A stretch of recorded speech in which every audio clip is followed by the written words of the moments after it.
Bonjour à toutes et à tous. Alors ici, on va prendre des feuilles d'automne. Je vous ai montré donc un visuel avec le matériel utilisé. Ici, ben, ce sont les feuilles que j'ai réalisées, que vous pouvez regarder, donc faire un pause et pour les redessiner, ce sera peut-être plus facile. Alors on va commencer en mouillant une feuille juste avec de l'eau claire, ce qui nous permettra de travailler en mouillé sur mouillé. Alors ici, je vais prendre du jaune Isaro que je vais venir déposer donc dans l'humide. Ce jaune va migrer un peu, il faut l'aider évidemment, il faut pousser un petit peu. J'utilise un pinceau d'albe, ici c'est, oui, je pense que c'est le numéro 8. Alors je vais prendre du verre de vessie et je vais venir déposer ci et là des pigments. Et alors ce qui est super, hein, c'est dans la technique mouillé sur mouillé, c'est d'observer ces migrants, pardon, ces pigments qui migrent. Et ça, je trouve ça vraiment très très beau.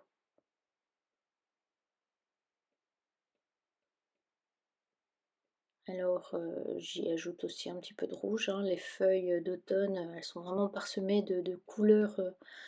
On part du vert, du jaune, du rouge, dans les tons bruns. C'est vraiment magnifique, donc soyez libre vraiment d'utiliser les couleurs qui vous plaisent.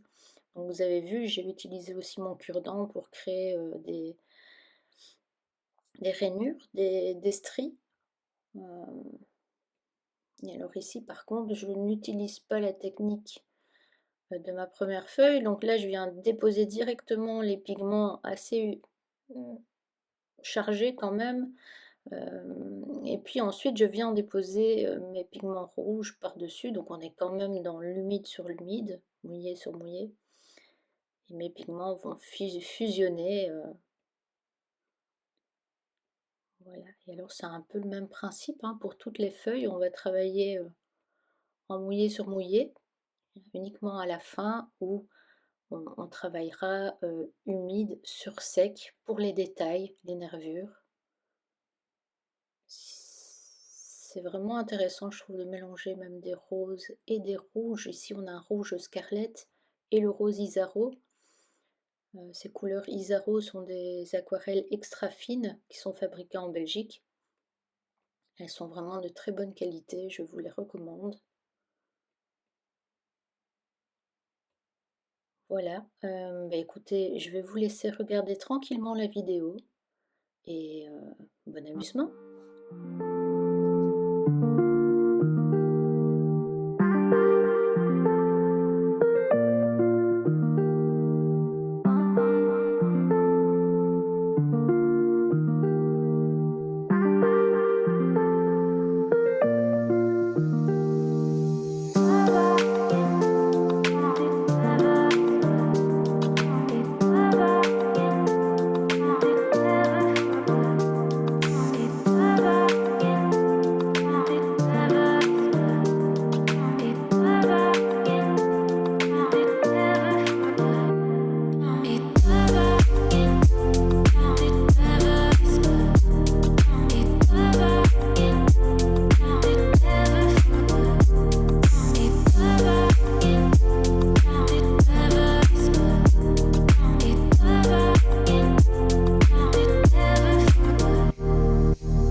Voilà, maintenant nous sommes arrivés au détail.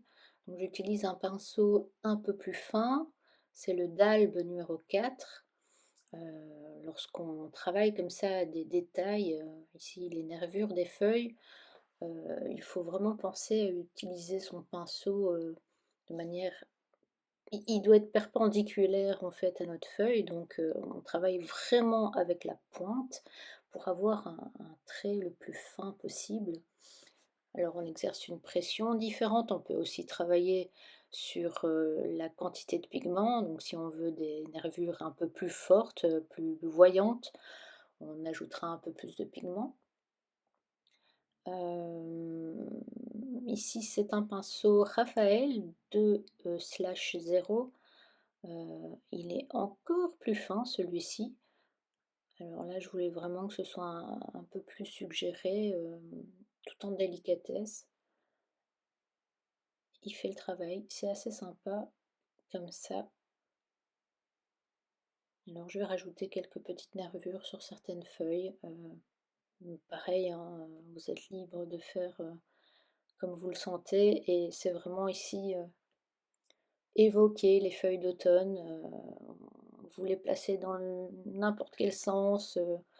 Vous pouvez en faire des petites, des plus grandes. Donc je trouve que c'est plus intéressant justement d'avoir des petites feuilles, des petits éléments et puis des plus grandes feuilles. On varie comme ça les formes. Et pour les petites baies, pareil, hein, on utilise un pinceau assez fin.